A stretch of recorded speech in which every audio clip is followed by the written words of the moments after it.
Mesdames et messieurs, bonsoir et bienvenue dans cette édition du journal branlé par 7 éléments. Lancement de l'opération Tosa Patosayo, une initiative visant à lutter contre la mauvaise conduite et le non-respect de règles de circulation par les chauffeurs du taxi bis et le motocycliste. Suivant ces commentaires.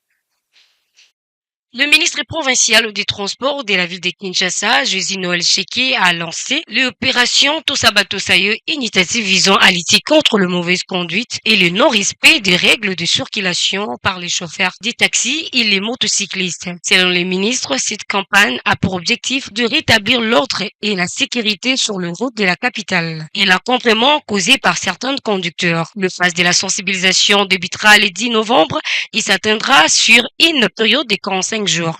Durant cette période, les acteurs du secteur des transports seront informés sur les réglementations en vigueur et les bonnes pratiques à adopter. À l'issue de cette phase, des contrôles rigoureux seront menés dès le mois de janvier afin de sanctionner les contrevenants. Le ministre provincial du transport appelle les conducteurs des taxis bis et les motos à adhérer à cette démarche citoyenne présentée comme un pas important vers un transport urbain plus sûr et respectueux de l'usage.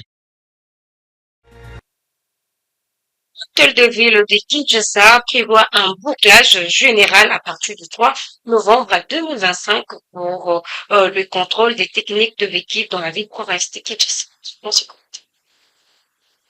L'hôtel de ville prévoit un bouclement général à partir du 3 novembre 2025 pour le contrôle technique de véhicules dans la province de Kinshasa. C'est ce qui indique un communiqué signé le mardi 21 octobre par Joseph Kazinzi Mafolo, directeur général de la régie de fourrière et des contrôles techniques de véhicules de Kinshasa. Un bouclage général sera effectué à partir du 3 novembre 2025 sur toute l'étendue de la ville de Kinshasa sans exception. Annonçant, selon l'hôtel de ville, ces contrôles à caractère obligatoire, les responsables des entreprises publiques ainsi que privées devraient soumettre leurs véhicules avant le début de l'opération. Au plus tard, le samedi 1er novembre 2025, date fixée pour l'échéance des contrôles.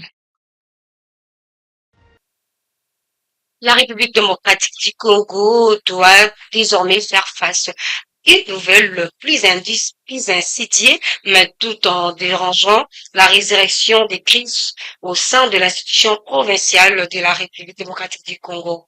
Je pense que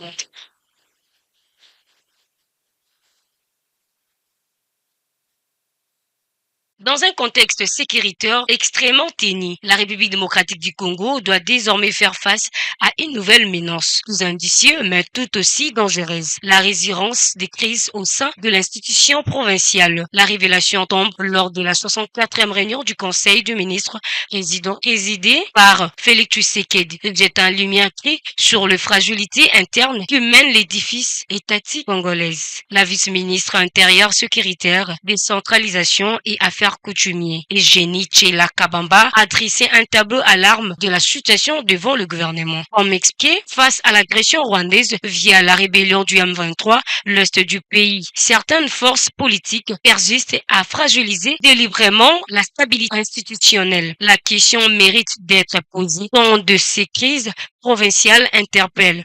Le compte rendu de la réunion du 24 novembre 2025 est sans invoqueur. Les provinces de Maïndombe, Lomami, Kwango sont particulièrement touchées par ces tensions institutionnelles. Mais au-delà de ces cas spécifiques, le gouvernement craint une extension du phénomène à d'autres identités territoriales. Le gouvernement de province apparaît comme le principal point de friction avec un mécanisme de fonctionnement et l'ensemble provincial qui semble dysfonctionner.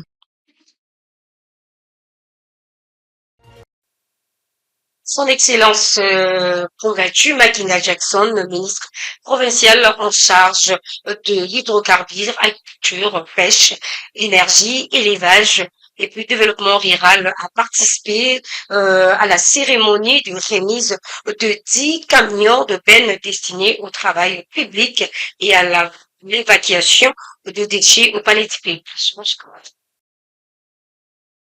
Son Excellence Punga Chimankinda Jackson, ministre provincial en charge des mines, hydrocarbures, agriculture, pêche, élevage, énergie et développement rural, a participé à la cérémonie des remises des 100 camions bennes destinés aux travaux publics et à l'évacuation des déchets. Au Palais du Peuple, cette cérémonie était présidée par le gouverneur de la ville de Kinshasa, Excellence Monsieur Daniel Bumba Lubaki. Plusieurs membres du gouvernement étaient également présents. La présence de son Excellence Mpunga Chimankinda Jackson témoignait de son engagement à soutenir avec détermination et fermeté la vision du gouverneur Daniel Bumba Lubaki. Dans le cadre de cette initiative, l'objectif est de promouvoir un environnement plus propre et salubre pour les habitants de Kinshasa, conformément à la vision Kinshasa et Zobonga. C'est la fin de cette édition, mesdames et messieurs. Merci de l'avoir suivi et bon tous les programmes sur Innova Télévision. Au revoir.